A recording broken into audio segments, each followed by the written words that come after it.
Hi, and welcome to my channel.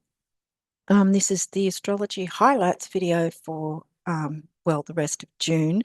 Um, I was going to include the 11th, but I didn't think I'd be able to get it up in time before the 11th, so I sort of ditched the 11th. I'll just quickly say that on the 11th, the T-square formed, and this here is showing that it's starting to dissipate. So yeah, so I'm just going to quickly say that. So let's get into it. Now, for those of you who haven't seen this before, on the left here is what's called the tropical system, where it's a seasonal system. So everything's in neat 30-degree sections.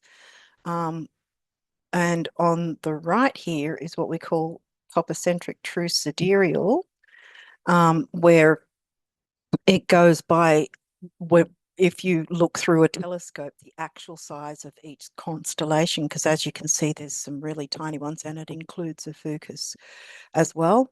And see with Pisces and Virgo, huge, they're pretty huge constellations compared to, say, Cancer, Scorpio, even a Fucus, and Aries, for instance. So yeah, so this is where the more correct placements are because it's what you're seeing through a telescope, whereas this is a system based on the seasons. Okay, so we'll just go from here. So I'll try to sort of cover both sides because often I get caught up with in the flow with just because I follow topocentric true sidereal. And sometimes I forget to write like where it is on the tropical for those following tropical. So I'll try to keep track of that. But I've got a few, um, I do have a few of these charts to go through. So I'm trying not to waffle too much, get this done. So anyway, so we've got new moon happening on the 15th. Now, this is in this area, so the house placements are going to be different. The ascendancy, even with tropical versus true sidereal, the ascendant here is saying Libra, where over here it's saying Virgo, for instance. So things will sort of swap and change kind of thing depending on what system you're going with, and also depending on where you're located. Um, as you can see, this is where I'm at. Yeah, so we'll jump into the new moon on the 15th. Now, here, tropical saying it's Gemini, and over here, true sidereal, as I said, looking through the telescope, it's at the tail end or near the tail end of the constellation of Taurus. Um, so yeah, so again, as I mentioned, first up was the T square. Now the T square has started on the 11th, but it's sort of starting to dissipate. So we're going to by this time we're already going to feel the energy of it. We'll kind of, I guess, be used to it. But yeah, so it's a sorry about my terrible drawing, but anyway, it's oh, I might go back with this. Yeah, it's between Pluto, Chiron, and it's including both Jupiter and Venus as well. I'm trying to note it on both systems. So, because like I said, I often get carried away and forget to note it on the tropical system. I'm not trying to, um, forget it, but yeah, I just get in the zone, I guess. Yeah, so anyway, I'm going to explain it as from the topocentric viewpoint. But like I always say, um, take note of the main things that are happening both in your own personal life and also in what plays out on the world stage, for instance, whether it's in politics or some sort of media thing going on. Whatever the case, think about okay, what is going on or what has been going on, and compare it to, is it Gemini themes or is it Taurus themes, you know? So we're looking at new moon in Taurus, which is quite really good for focusing on finances, health, really. I know Virgo is health, but it's more structural sort of health, like the bones and that sort of thing. It's about eating quality food. Um, so yeah, having it can be luxury foods, that sort of thing as well. Um, with the T square, which, like I said, we would have already been feeling the experience of the T square with, well, I might explain that a little actually with the idea of Pluto in Capricorn, who is now at 4 degrees of Capricorn, um, and with the opposition of both Jupiter and Venus. Now, back at the 11th, they were quite a lot closer. I think they were a degree apart or something when they were in the initial T square, along with Chiron. So, you know, there would have been themes about control and ambition, um, and positive or negative. My view being that before, obviously, because we haven't yet come on to the new moon um, energies, that we're still running with the full moon energies of uh, needing to make adjustments, of things perhaps ending or needing to end things or needing to change things in some way. Um, and clearing the way sort of thing. And that's where Chiron comes in, you know, the healing aspect of it, or the need to look at Chiron wounds, perhaps to do with oppression, you know, or authority. We've got, you know, Capricorn being the authority, it could be government even, or any sort of say some sort of company, some sort of restrictions going on. This is also where I often say with Jupiter, because a lot of people they go, oh, Jupiter is in this or that or the other, and they straight away stereotype Jupiter as being the lucky planet, which yeah, it can be, but also it is very dependent on whether it is expanding what you want or not, you know. Here, Jupiter and Venus are in Cancer. So, say someone's wanting to start a family, but the work situation is being oppressive, and it might be triggering some Chiron wounds, for instance, if that makes sense. Um, so speaking about this like from the 11th, pretty much before the new moon, but obviously this is the day that the new moon hits and all these are still in place. So if we're looking at these sort of issues, or if there's some sort of, because that's home and family, it's in Cancer, the home and family sign. Over here, it's saying, well, actually, over here it's saying one's in Cancer and one's in Leo. So uh, Venus in Leo and Jupiter in Cancer. So that would have its own difference in what would actually be playing out. So again, I you know, point out the idea of what actually is playing out and what are the themes, you know.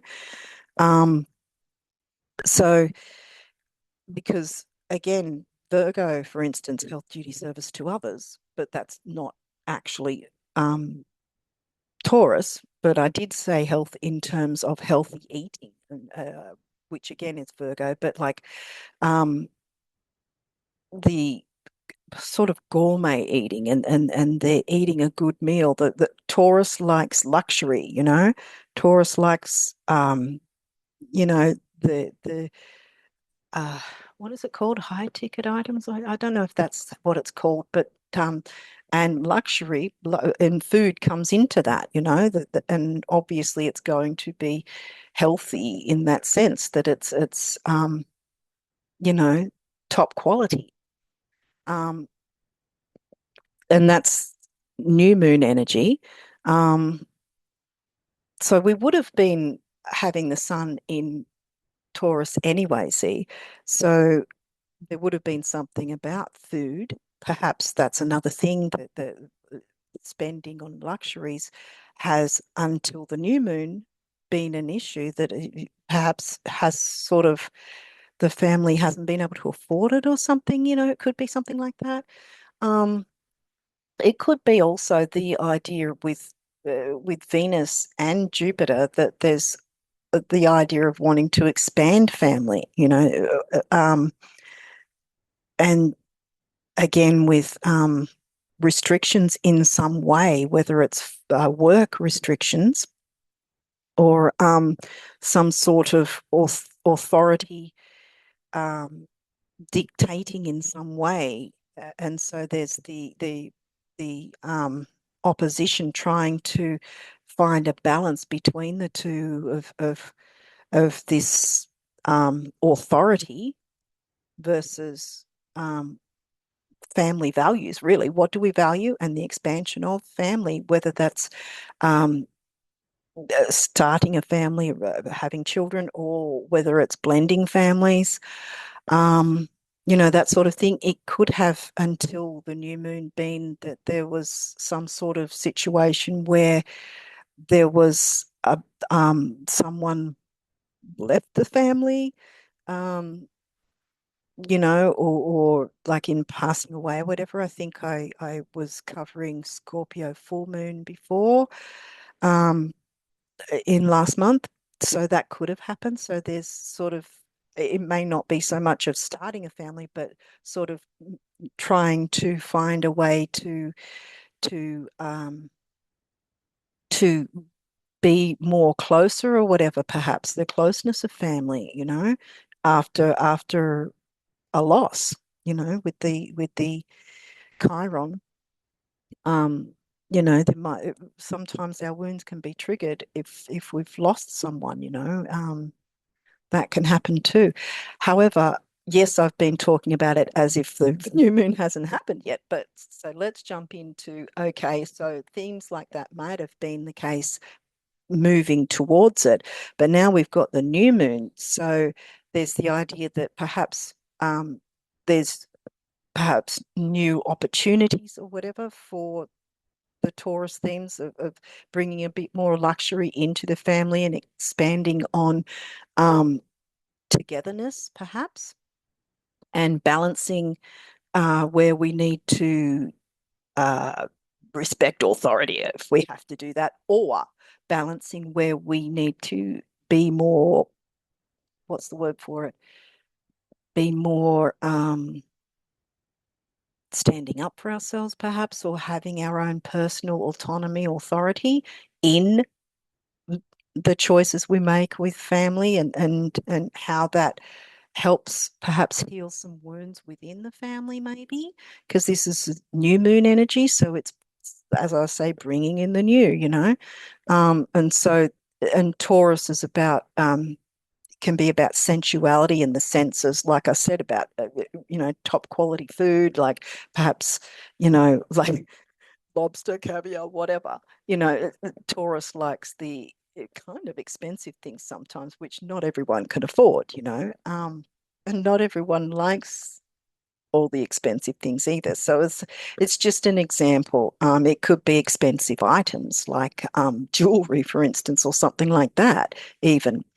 Um, but yes, Taurus likes stability, and that's where I sort of pick up on the structural, getting yourself healthy in the structural sense, like healthy bones. Perhaps there's a need for, I'm not a doctor, by the way, obviously, not giving any medical advice, disclaimer, but maybe there's, for some of you out there, you might need to look at your calcium intake, or um, you know, expanding that. For instance, there might be a need for that. It could be simple things like that, because we've got the Taurus themes going and it's to do with family, or a family member may need to up their calcium intake. It could be something like that. Um, And that in itself might make things a little easier if they're feeling structurally strong. There might be some sort of exercises or some sort of healing, you know, if there's been someone that has had a broken bone or something like that, healing that. Not sure why I'm jumping into things like that, but that's what's coming through.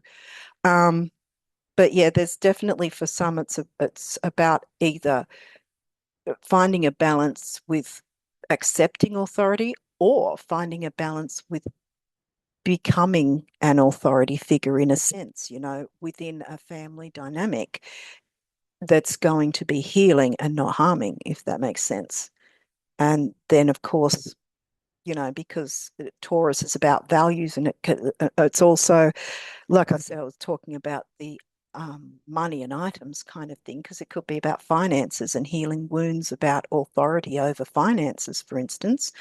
Um, but there's also the idea of self-worth, which in itself is linked to, Chiron wounds as well. It can be, and trying to work through that to improve things for yourself and or others. Um, because it could be someone else that has self-worth issues within the family that, with a balance of the right authority sort of thing, that it can be a time for big healing, um, if that makes sense. I think that I'll move on to the next chart. I really hope I've made some sense here. But yeah, we'll take these off because the other charts will be different. So these will be in the way. Again, even though I haven't talked on the placements in the tropical system, um, obviously I'm focusing on the true sidereal system.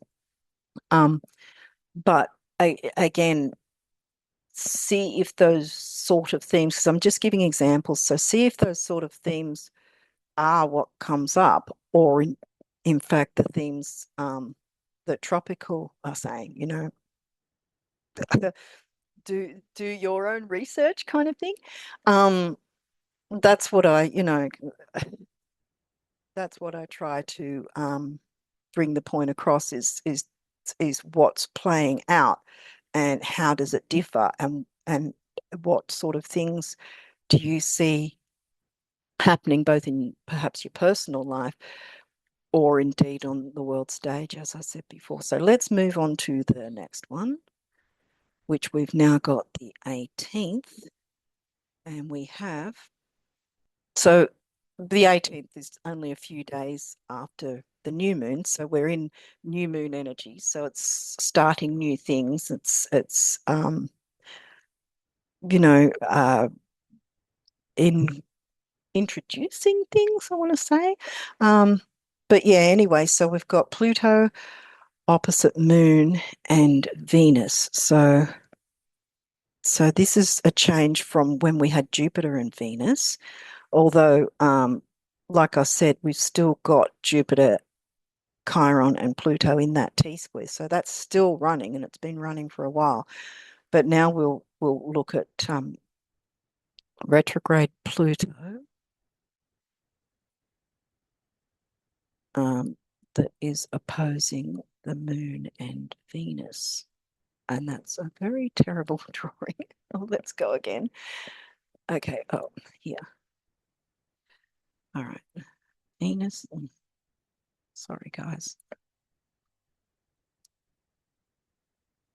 So, topocentric, the Moon and Venus are in Cancer. And of course, Pluto's in Capricorn. Over here, it's saying Pluto's in Aquarius. And the Moon and Venus are in Leo in the tropical system. So again, I'm going to sort of talk about, oh, I really didn't line that up very well, but anyway, I'm going to talk about the sidereal side of things. So we're still looking at authority, and perhaps because it's now new moon energy, the idea that we perhaps need to step into a measure of authority.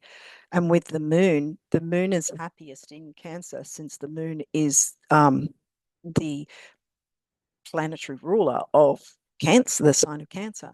Um, so we've got emotions in the sign, in the family sign, and Venus, what we what we value. We've still got Jupiter also in Cancer, so there's going to be some kind of themes around family.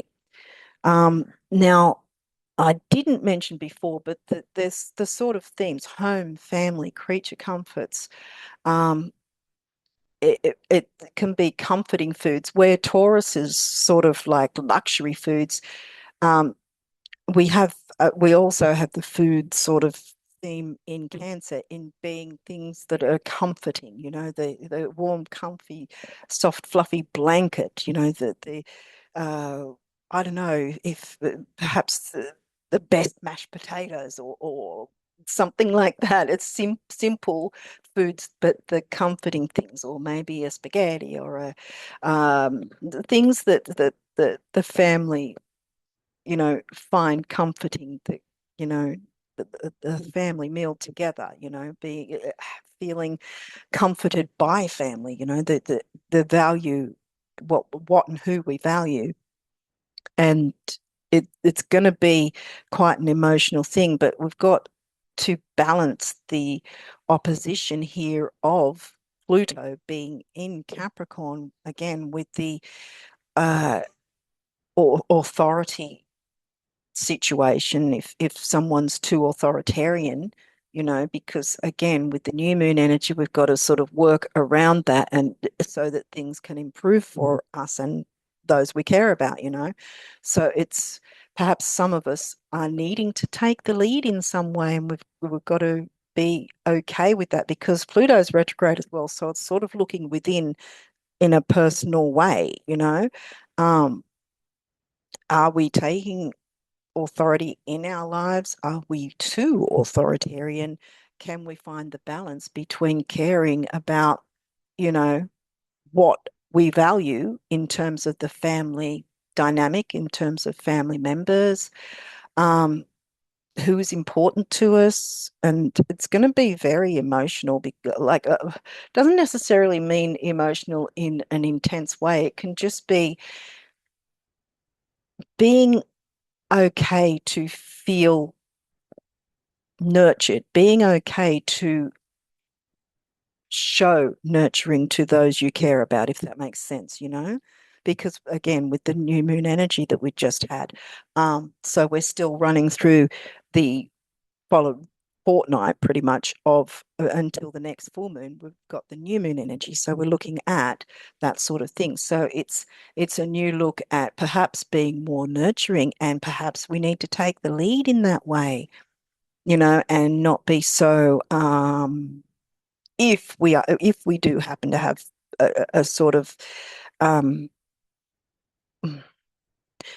disposition of being a little too abrupt or authoritarian, that we sort of can pull back with those we care about and get a closer, more balanced relationship, because this opposition is all about balance. And as I said before, we've still got the T square, so we're still thinking about the idea of ambitions, career. It still could be about career, being, authority, or having to deal with authority.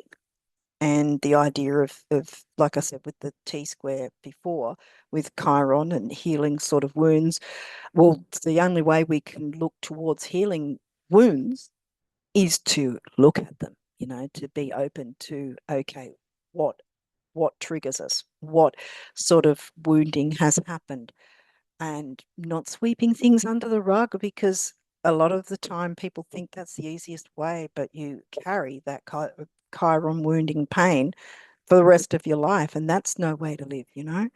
Um, so it could be like that. And as I said, with Jupiter still expanding on the family values, and now we've got the moon in Cancer, so there's definitely an emotional side to this. Yeah, and I'm not getting heavy emotions. I'm just getting this. there's probably an opening more of being able to be more understanding with family members or those we consider as family, um, which in itself can move towards, you know, a bit more healing of certain situations where there might have been issues previous that weren't looked at, that we weren't taking the lead, we weren't taking authority. Um, and then that improves things for us and those we care about. I think we're done with this now. I mean, I didn't, for those of you who haven't seen these before, I know I didn't really focus on the trines and the sextiles, but technically, how I see it, because everyone else is going to talk about trines and sextiles anyway. So with Uranus trining Pluto and the idea of breaking free, a trine is easygoing energy, which we can choose to do it, even though the T square is harsh energy. The trine is easygoing. The sextiles are opportunities. And see, we've got a bunch of trines zooming across there too. So that's easy energy. What I focus on isn't wanting to be negative. It's about, okay, these are perhaps seen as negative, but how do we work through those so that we can get the best possible outcome? That's really the idea I try to go with here by pointing out the oppositions and the hard aspects, so that we sort of like get an idea of what might play out and how we can work around it to the best outcome that we possibly can get. Um, Nothing's perfect, but at least having some idea of what might play out and how it might be um, for each of us, in our own personal lives or what we might see in the media or through politics or whatever, it's not going to be such a shock because we'll already be aware of the energies that have coming along. So next we have, okay, so we've got Moon, quincunx, Pluto, and Neptune. So we've got Moon over here, which is very close to only 3 degrees in this section. We'll check out where it is here. Well, that's looking like 4 degrees there. So we've got Pluto and Neptune. Now, you can barely see it, but it's the green lines. I guess if I had a closer view for you, you'd probably see it easier, but hopefully you can still see it anyway. But again, since I already mentioned the T square, which actually again is starting to lessen. So Pluto in Cap, Neptune in Pisces. Did I connect all this? Well, I think you know. So the lines being that little K there and there, the green. I thought it'd be more like darker, but that's probably actually, in a way, it's probably better that it's not that dark because that means it's not as strong. But it's still there. So with a quincunx, it can be a difficult energy, but the difference being specifically for quincunx, it's where it's asking you to um take on the what's it called? I've forgotten the word again. Challenge. I think I forgot that same word last time. But yeah, to take on the challenge because there's going to be some really powerful um, changes because of it. So it will end up being rewarding to allow yourself to take on those challenges, even though they seem, perhaps heavy. Um, but yeah, so Moon being the emotional sign is now in Leo. Over here, they're saying it's in Virgo. Again, work out what themes are actually going on. Um, and what you perceive to be the actual themes and whether they fit Leo or Virgo and so on and so forth. But I'm talking about Leo because this is what the telescope would see. Um, so the idea being it's close with the moon here. Um, yeah, it's only a few degrees out.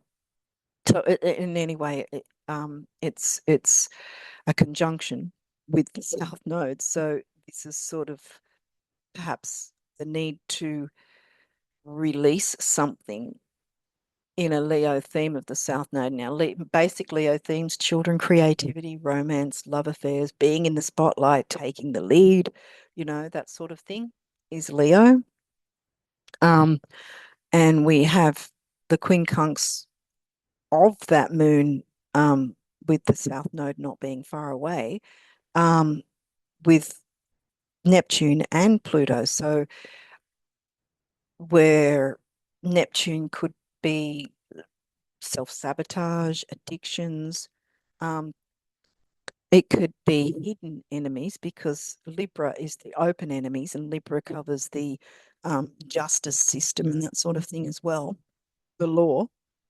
So, for instance, if you were to go to court, if you go to court against someone, well, you're going to know who you're going against. Whereas it's hidden with Pisces. It's foggy, don't know. And then suddenly, boom, you're sabotaged by someone else. So it can be like that as well, that something suddenly can happen that you weren't ready for, or that you trusted someone and suddenly they've just completely screwed you over or something like that. Or someone you've known for some time, you find out that they actually weren't the person you thought they were. This sort of thing is going to come out. There's a lot of people these days talking about certain masks being removed, that some people being fake, and people are starting to see that now, and that's a good thing. It's kind of scary when you trust someone and you think that something's happening in a certain way, and then suddenly you see that that trust is broken because they were never that person you thought they were. That's where Neptune and Pisces would come in. That kind of thing can happen. Now, again, we're still zooming through the new moon phase. Like, yes, okay, the new moon itself has happened, like, what, 5 days before this. Um, but it's still, even though the first 3 days is the more intense energies, it still has that kind of new moon theme, if that makes sense. So we'd be running through that all the way until the next full moon, which I think will be in Sag. Um, but yeah, so that's the kind of idea that it's still, in a sense, new moon energy, even though the moon has now moved into Leo from where it was initially in Taurus. So the moon will still have those energies coming through from each constellation it passes through. Um, so we have the new moon energy. So it perhaps might be that because Pluto, being the ruling planet of Scorpio and Ophiuchus, it can be about uncovering hidden enemies and masks being removed, right? And so the idea of the emotional side of things in in the Leo themes, like I said, children, creativity, romance, love affairs, being in the spotlight. This could be finding out someone's playing up on someone, and someone's not being honest in a marriage. They're playing up. It could be anything like that. Learning, finding that out, new information, and like I said, even though I've gone on, bring in the new. Sometimes the new isn't so easy to deal with because see, we've still got the T squares going. Um, so it could be that sometimes new things are difficult to initially accept, but if we know, like I'm only giving examples of what might play out. Um, but to me, there's the idea of this some sort of revealing. Pluto purges, it reveals. Okay, so it's some sort of revealing, perhaps about hidden enemies, or that revealing that someone's got a hidden addiction of some sort. Now, again, with Pluto, it could be uh, sex, drugs, it could be anything like that. Um, it could be something like that. And that is new information, which obviously is going to be an emotional thing to have to deal with. And it's South Node, so it's the idea of not getting caught up in the South Node. And perhaps that's another thing too, because it might be bringing up some sort of situation in those sort of respects where it's now an open opportunity, remember, new moon, new opportunity to move out of the South Node and change our perspective in some way so we can um, move forward in our lives without being held back by perhaps, you know, an unfaithful partner or something like that, or being held back by authoritarian figures that perhaps we find we actually didn't need to conform to their standards because there was some other opportunity, for instance, that we didn't know was available that perhaps now is available. Um, Hopefully I'm making sense because it's all sort of it's just sort of coming through the all at once kind of thing. So I really hope I'm making some kind of sense, with the point being I'm just trying to give certain examples of what might be playing out. And obviously, again, see what sort of themes are coming through. Are they health, duty, service to others, um, duties with Virgo? Is it being critical and criticizing and crossing all T's and dotting all I's? That is Virgo. Is that the themes that are happening rather than the themes I was talking about with Leo? There is a difference, and with Neptune being, aggressive Aries here, the same thing. We're going to know when Neptune actually moves into Aries, and it's not going to be for a while. So, because again, this is the telescope view where they're actually placed, So, um, yeah, that's all I can say about that.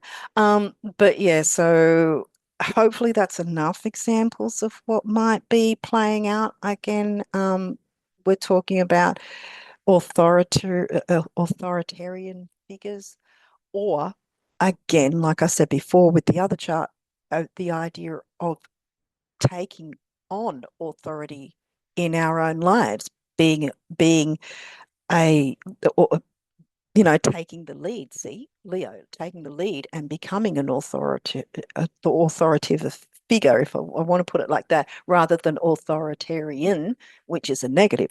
Um, and maybe that's sort of, until now, it's sort of been clouded and shrouded, or perhaps that's been something that you have allowed to self-sabotage with, that you have been too afraid to take the lead and be in the spotlight kind of thing. And maybe that is what needs to be playing out, that it's telling you to work through this because it's going to be really transformative with the quincunxes, both together, because they're sort of forming a triangle pretty much. And there's a sextile right there as well. Um, so yeah, so I think I'll move on to the next one.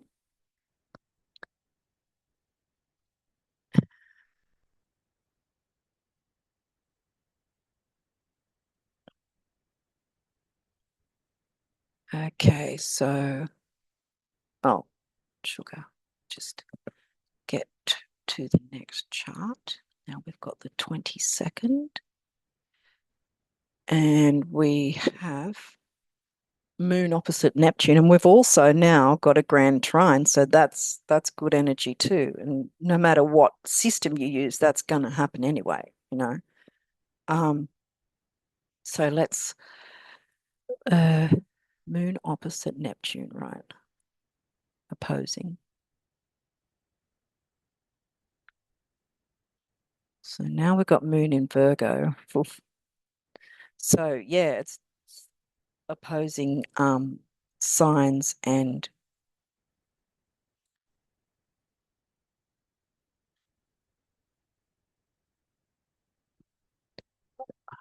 I lost my train of thought for a second there. But it's in opposition. So here it's saying Moon in Libra and Neptune in Aries. So with the Aries themes, it'd be being aggressive, um, being confrontational, that sort of thing. And Libra would be um, relationships and the legal system, law, and that's how tropical would perceive it. Over here we've got true sidereal, so again we've still got Neptune in Pisces, so it's like a double whammy of things being clouded and shrouded. That's pretty much the only way I can put it. Versus the moon. So now we've got emotional moon,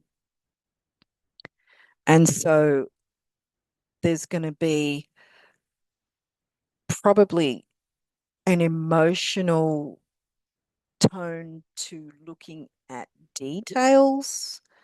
And perhaps we'll be Virgo themes, right? We'll be dealing with Virgo themes in an emotional way, or because there's, I mean, again, being over emotional is not always the same as having things emotional. I don't think I'm explaining that well enough, but sort of like, for instance, we would think of our feelings. How are we feeling? And we'd be focusing on Virgo themes. How does duty, responsibility, taking action with duty, service to others, health, our physical health in general.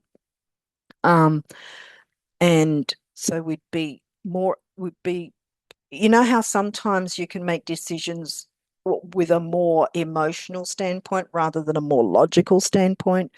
And this is it. So we'll be making decisions emotionally with the Virgo themes. Now we've got to balance the idea of what we're not seeing, or, if there's any sort of hidden sabotage, whether it's self-sabotage or hidden enemies that may be sabotaging our way forward. Now we've still got the T square here. It's still trying to dissipate. Now we've got another one over here as well now with both Neptune and the moon and the sun. So it's starting to form because that's still a little bit light. That's a bit darker. That's definitely darker. So this is the more stronger aspect is the opposition of the moon with Neptune. So this is going to be playing out more is the and with health.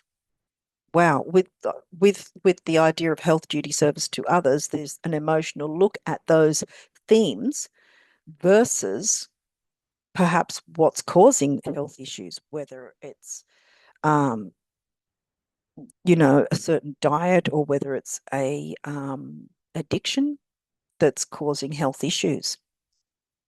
Um, and so there's probably going to be a bit of an emotional viewpoint of those Virgo themes and having to balance out, okay, well, why? Why is there health issues? Where is it stemming from? And how do we work through those issues?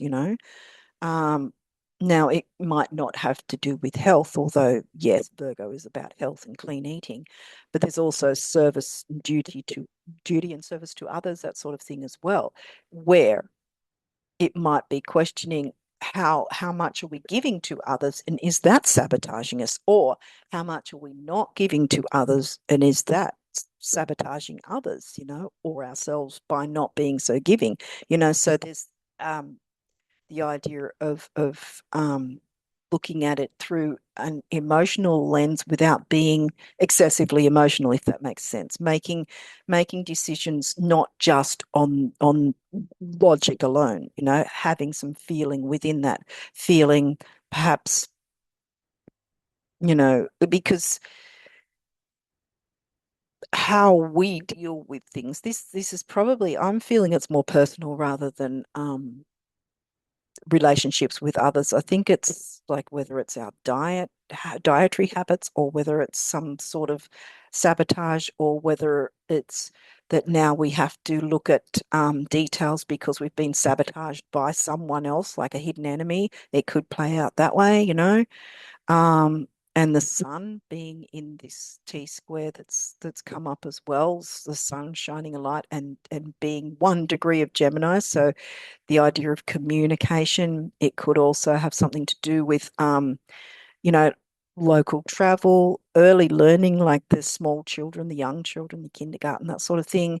Um, um, it's also siblings, cousins, aunts, uncles.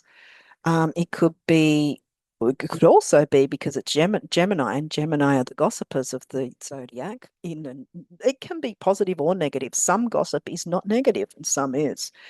Um, so it could be about that as well. The idea of perhaps that's been the sabotage. Either someone's gossiped about you, or you've gossiped about someone, and now it's biting you in the butt, kind of thing. It could be anything like that. Or it's biting someone else in the butt. Either way, we're still running through the new moon energy. So it's again new things coming out, and the idea of learning how we can work around it, yeah, but work through it more, um, is the point, so that um, healing can take place. Because we've got the T square still going, but we've also now got a trine, grand trine. So that's easy energy. So it could well be, again, in a way, transformative, similar to quincunx energy, in that if we're willing to open our eyes and look at any issues, that yes, it's going to bring new into our lives, because we're actually dealing with the issue head on, if that makes sense. Um, okay, so, and we have the moon and Pluto and Uranus being in the Grand Trine. So that's good energy, easygoing energy. So plus the, like I said, coming through the new moon energy, there's that idea that it isn't going to be perhaps as tough as we might make ourselves worry that it might be, if that makes sense. Because we've got this easygoing energy to break the status quo, purge negativity around authority and things that are restricting us. See, uh, could be hidden enemies and addictions that are restrictive of ourselves and others, and or others. And so there's going to be, you know, there could be nitpickiness, because that's what Virgo is. Um, so so there could be themes like that happening, and the idea to not be afraid to look it in the eyes, so to speak, look the issue in the eyes, and work a way through balancing the opposition, so that we can work on ourselves, I guess, to to improve our lives for ourselves and perhaps even others. Um, and of course, it will also have a bit more information, how it actually affects your own personal birth chart too. Uh, Hopefully, I've given enough examples here. Feel like I'm sort of flying through this, but I probably am not. But anyway, on to the next. So what have we got here? We have, okay, grand square. Well, we all know what a square is. Grand square I hate the way I draw, but anyway, whatever. Um, and Sun quincunx Pluto, which is this. So again, we've got yet another quincunx. So the opening again for big transformative energies. Now we've just got a light quincunx over here as well with I think it's Mars and the moon, but it's very light. Where have we got? Let's go with here. Got to try and remember to keep track of writing for you for tropical as well. We got it all. I think we have. So grand square, that's quite a big deal. um, and a quincunx. So there's I really feel that practically the majority of June, especially anyway, at least, there's going to be opportunities to make some really transformative change if we're open to it. Um, it's not always easy to confront things, especially if we're having to look within ourselves, Pluto retrograde. And, what within ourselves needs to purge. Maybe it's certain um, belief systems or ways of communicating, because now we've got Sun in Gemini. Um, Over here it's saying Sun in Cancer, but again, I go with True Sidereal. But yeah, so we've got Sun in the early degrees of Gemini, so there's communication going on, and the idea of communicating. Well, maybe what we need to do is some form of purging. You know, what anything negative we're holding within us, purging that, shining a light on it, even if only by ourselves, with ourselves, if that makes sense. Uh, you know, perhaps there's through communication we can purge something that or working through purging a certain way that we've been communicating that perhaps till now has not really been working for us, perhaps in some way. Um, it could be that too. Again, the Gemini themes of siblings, cousins, aunts, uncles, early learning, like the small children, the really young um, uh, children. Um, it can also be social media, because Gemini is chatty and gossipy, and uh, you'll find most Gemini people will have a lot of activity online because they like to chat, they like to communicate.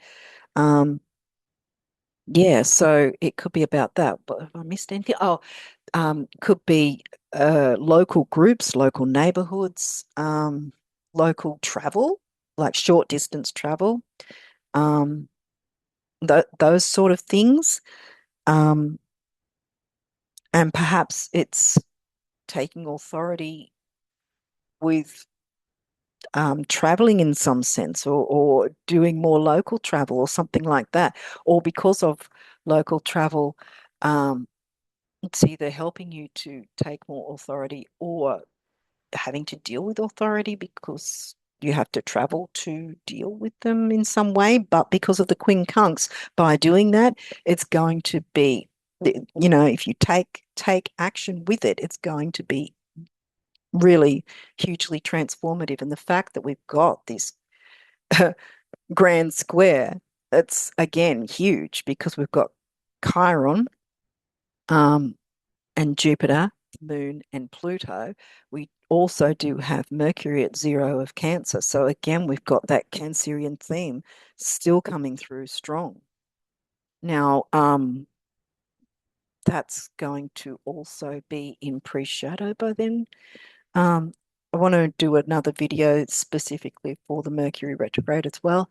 Um, but yeah, so again, it's probably going to have themes of family, healing, authority, um, ambition, career. And perhaps, again, like I said, with the Virgo moon, um, with the idea of putting emotion into it, because technically Virgo is not really a sign of deep emotion, so to speak, but Cancer is. And the water signs, particularly, anyway, are.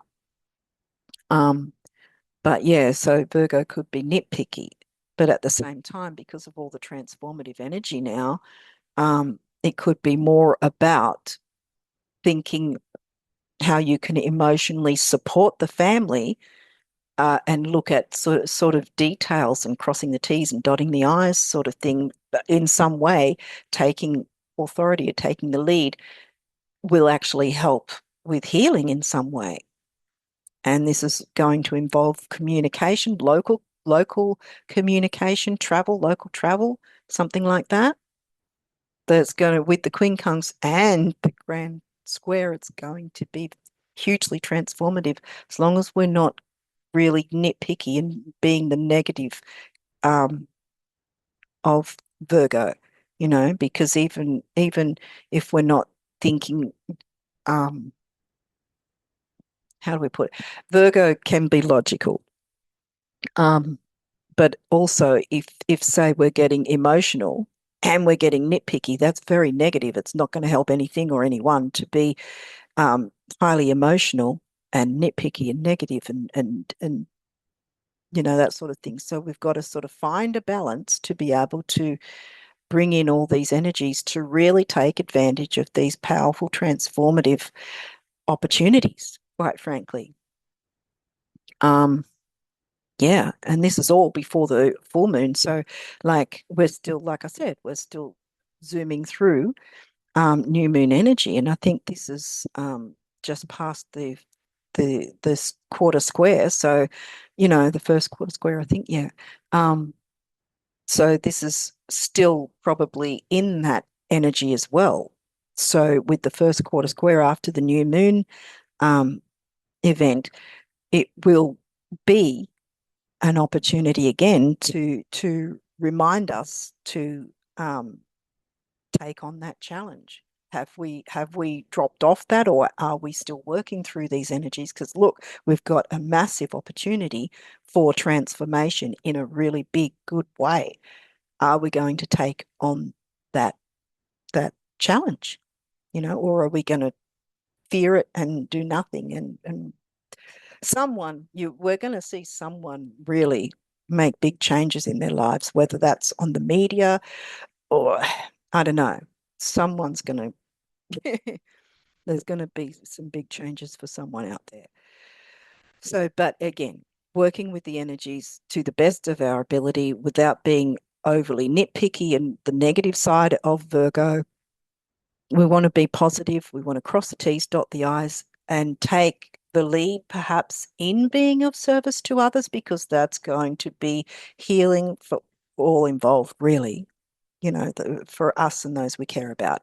And, it's going to perhaps involve communication, which could be about travel. It could be about, like I said, the early learning for children. There could be some of you that's maybe if you have a child that has learning disabilities in some sense, or and there's going to be opportunity to take the lead or speak with certain authority figures that can help you to heal the wound of that so that it's transformative and opens the way for your child to be able to be in the best environment for him or her to really grow, emotionally and academically, It could be something like that. But again, use the emotional side of Virgo in the best way possible, and this is going to work out really great, no matter what sort of situation it is. If you can work with those energies, it's going to be massively transformative. This is big, big. It's a big deal. Big energies, big deal. Okay. So let's now clear this and move on to the next one. Oh, My terrible drawing has me all caught up. Okay, so yep, right. Next is 27th. We're nearly there. I'm pretty sure. I thought I was flying through it. I don't think I am anymore. But anyway, here we go. Excuse me. Moon quincunx, where's your moon quincunx? The sun. Okay, so ouch with the moon in Scorpio. But again, we're not yet at a full moon, so it's still technically new moon energy. Full moon's when's the full moon? I think it's on the 30th. So by then that would be um the dark of the moon, I think, or it's the start of it. Okay, so we've got another quincunx. See what I mean? There's a few quincunxes rocking up this month.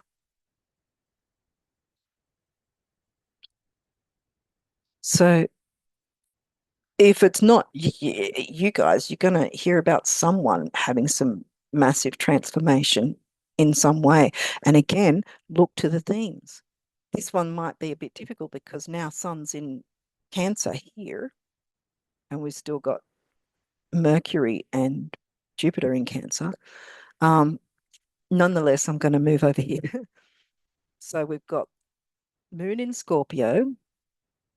So where it's things like Scorpio themes. Um, it also can be eighth house themes, which is the Scorpio house. So we're talking debts, sex, occult, taboo subjects, shared resources, inheritances, government payments, a shared resource technically as well. You know, that sort of thing can be the case. Um, Things that are, you know, usually hidden. And remember, Pluto is the ruling planet of Scorpio, and now we've got the moon. So emotional moon covering the sign of Scorpio, and it's in the early degrees, 2 degrees of Scorpio. Um, Someone might pass away. The sun's shining on it. The sun in Gemini. Um, but it's still in new moon energy. So maybe that sort of thing did happen already with the Scorpio full moon last month, at the end of last month. So so we're talking about Scorpio themes and dealing with Gemini themes. So the sun shining on the moon, so to speak, but it's not actually a full moon yet, you know. Um, so again, this is more in um the well, it's actually not the dark of the moon. I got that mixed up, because that happens before the new moon, so that's already been and gone. So this is still, how do I put it? Still the few days before the full moon.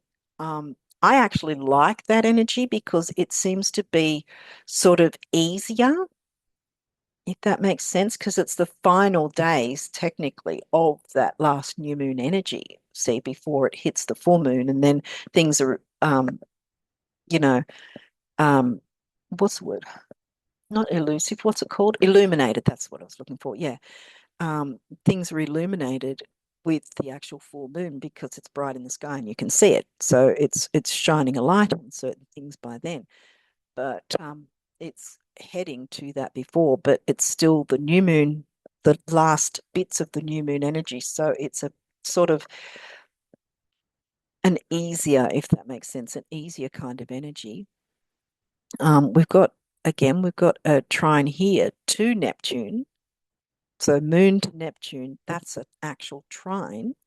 And then see how we've got the two sextiles there as well. So, and that's to Pluto. So these heavier energies are actually working in our favor to help us to purge. And this is the also being Scorpio, the purging sign, if anything needs to be purged or cleared away, dealt with, well, this is a perfect time to do it because it's illuminating. Again, this could be with communication, local travel, and what's hidden, dealing with what's hidden. Perhaps it might be shining a light on what's hidden, shining a light on hidden things with shared resources, perhaps.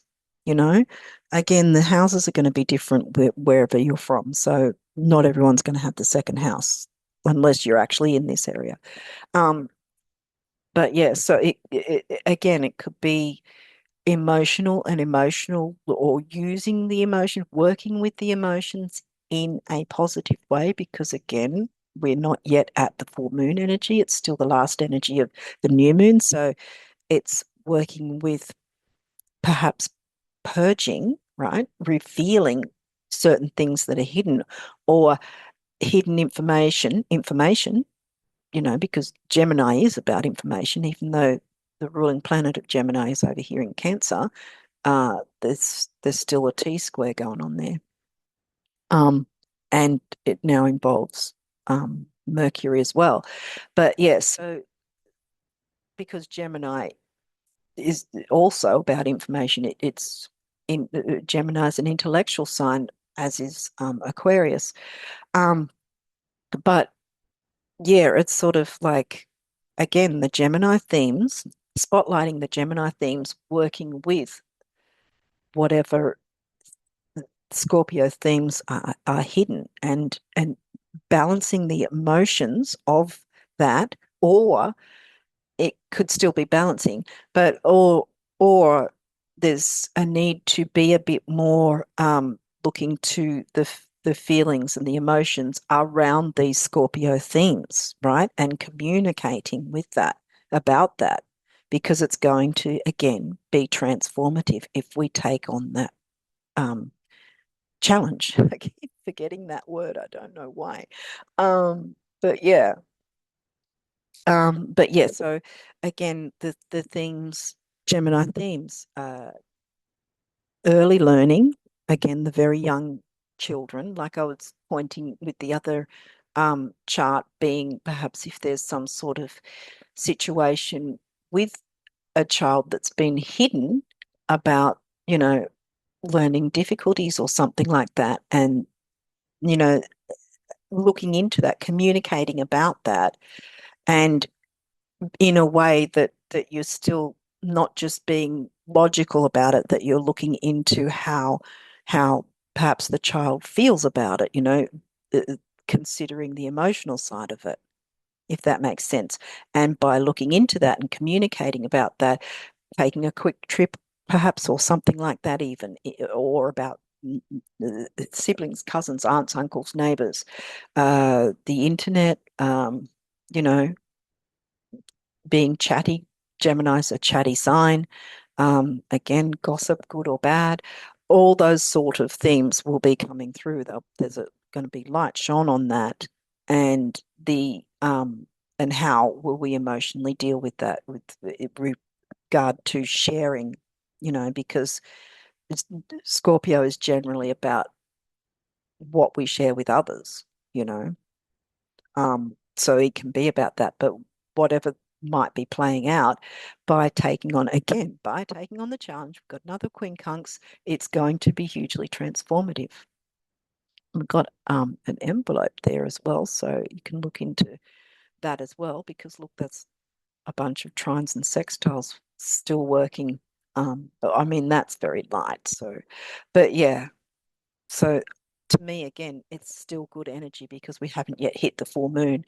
Um, and again, the full moon doesn't necessarily mean it's going to be bad energy, but it's the time to make changes, make adjustments, because often bringing in the new isn't always positive, isn't always negative, but bringing in something new often needs adjustments and changes, to be able to cope with the changes, in the best possible way. So it could be something like that, making the changes before the full moon hits, and then we can, well, looking into it and starting something. So then we get used to making what changes we need to make once this is already dealt with, or once this has come into play, once this is begun with the final parts of the new moon, for instance.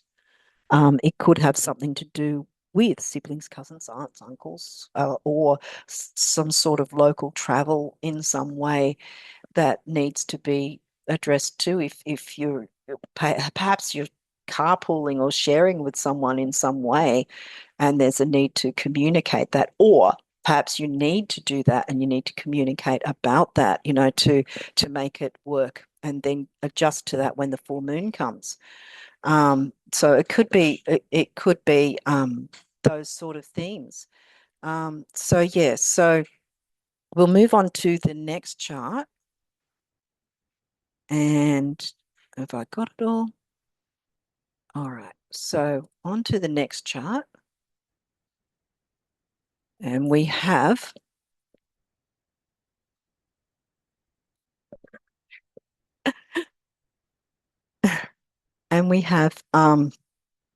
the 29th, so just before the full moon.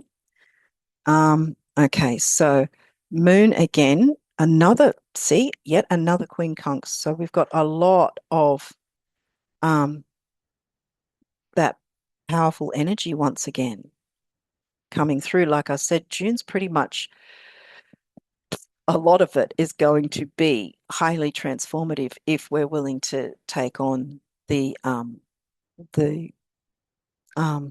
challenge, I guess.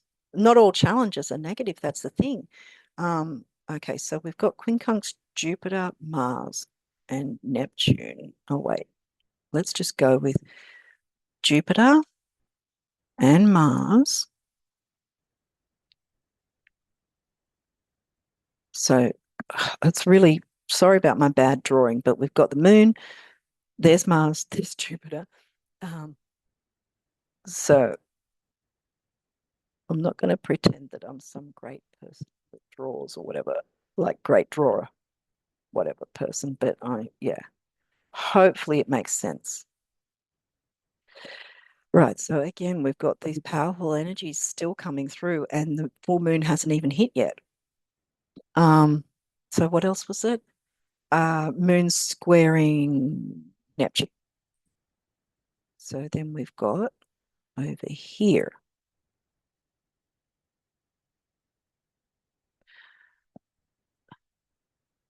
Hopefully it's not too busy that you can actually see where everything is. Have I covered everything? I think so. Okay. So now again with the quincunx energy, and now we've got the moon 0 degrees of Sagittarius. So there's the emotional side of the Sagittarius themes like travel, which unlike Gemini is the wider travel, the wider world. Jupiter um, ruled Sagittarius, so overseas travel.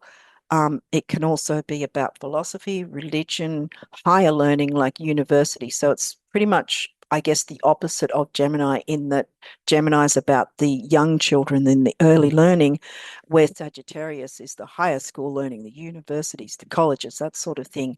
Um, so the adult learning, I guess you'd say. Um, and so we've got right on 0 degrees. So that's in itself powerful energies when it's on 0 degrees. But also with the quincunx, more powerful energy. Jupiter's still in Cancer, so there's the idea of home family themes and our need for, because Sagittarius is also about freedom. Now, we haven't hit the full moon by this time, so we're still in the very final tendrils of the new moon, previous new moon energy. So this is probably um, the last of that sort of energy before the full moon hits. So perhaps if we need to start something new, this is probably the best time that we've got before the full moon hits to do this. So again, expansion and growth with Cancerian themes of it could be home safety, for instance, as well as like, because it's home, family, um, creature comforts, family security. Maybe there's some sort of home security that needs to be uh, dealt with the family, you know, security systems, or they need to be checked or updated or something like that, maybe. It could even be, um, I don't know why I've got this, but internet like security in terms of like, the family computer, cyber security in that sense, there could be some of that as well, because we do have, and now Mercury, who's here stationed retrograde in Cancer, Mercury's about communication.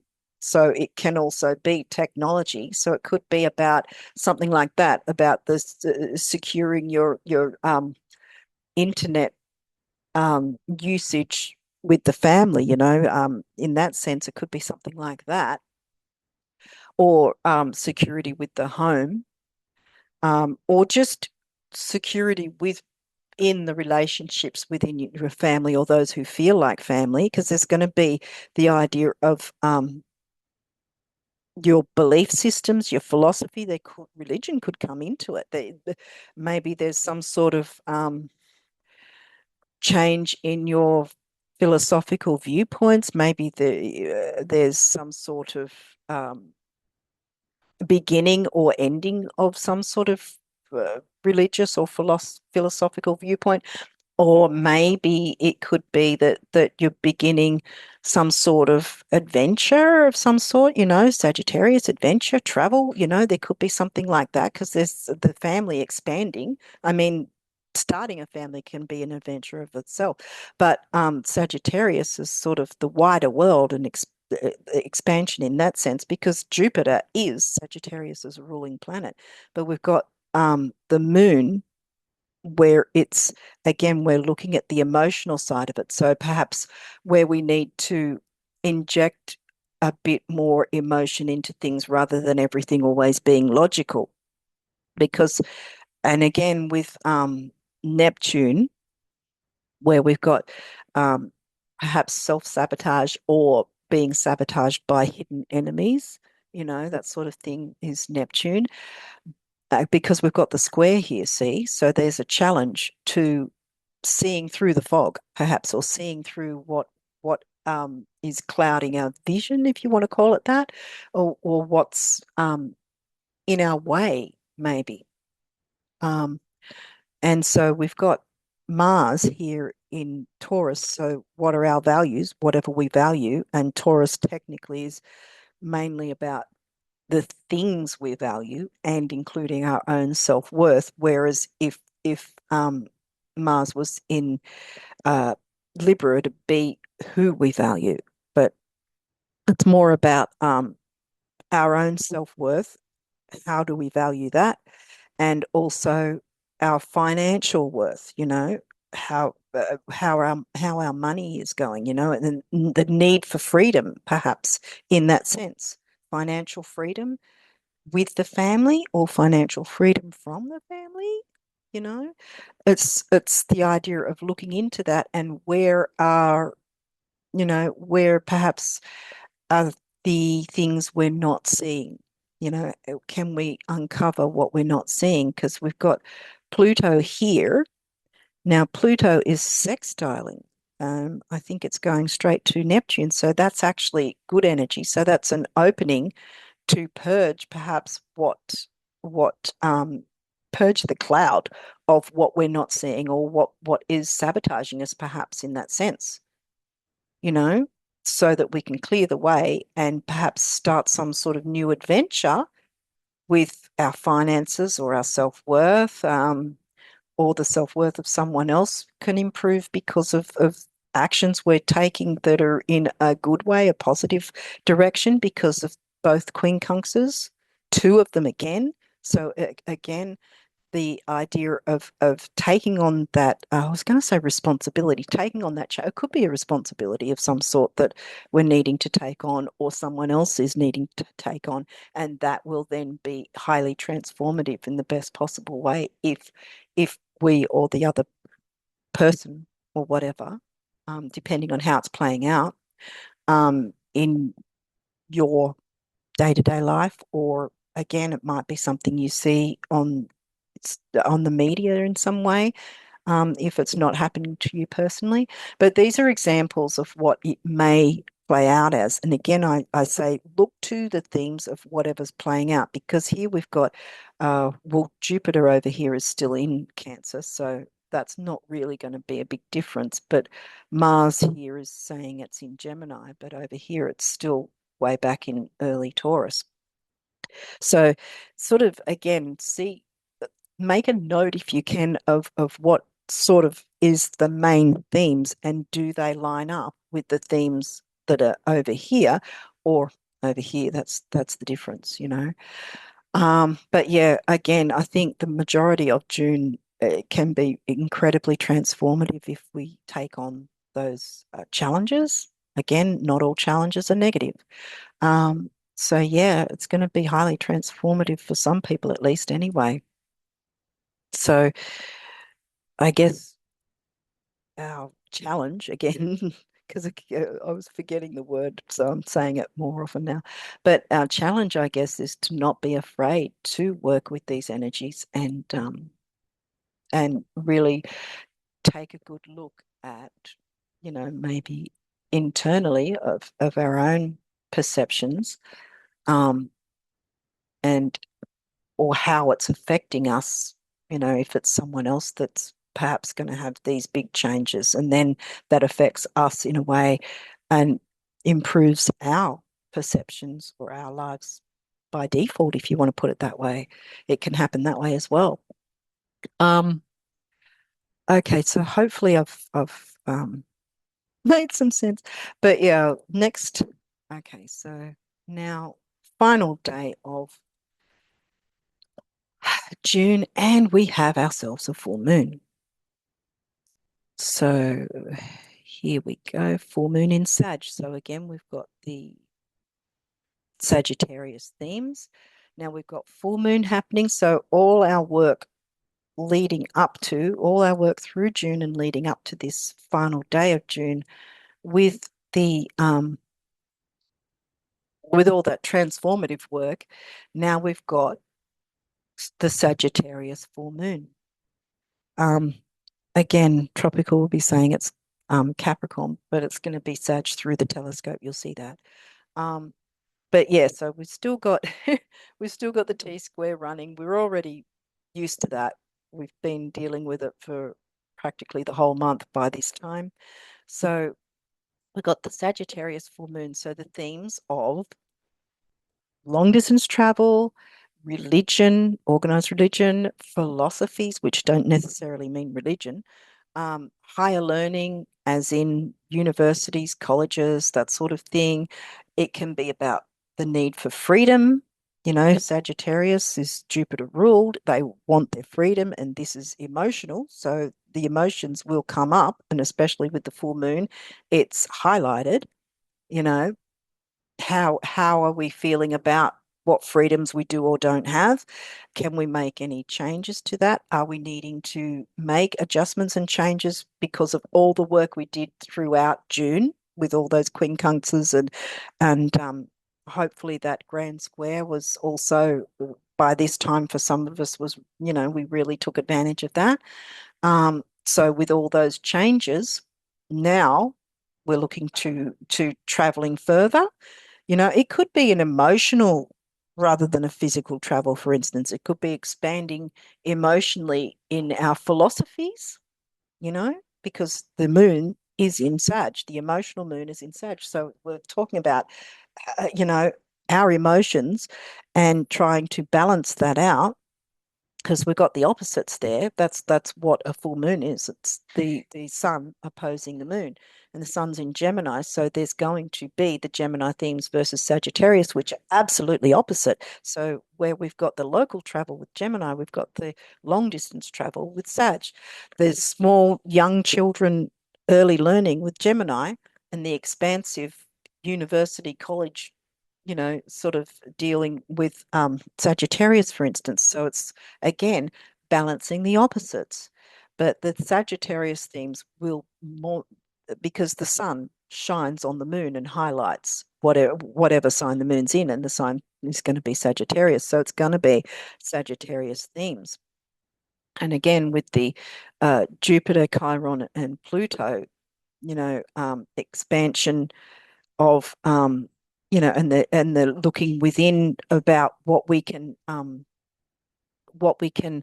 maneuver or purge or make adjustments and changes, because that is the full moon energy, making adjustments and changes um, by whatever we may have been working through or bringing into effect prior to the full moon, if that makes sense. So again, if there was sort of things like I was touching on before about the perhaps a young child having learning difficulties, and you've sort of looked into that and started something new. Well, now there's adjustments and things that need to be, you need to get used to in order to have everything work out. So it also, a full moon can be closing out chapters of things that weren't working so well prior to when you made your changes before the full moon, if that makes sense. So it's not always a negative that things end, so there might have been an end to having certain difficulties going on.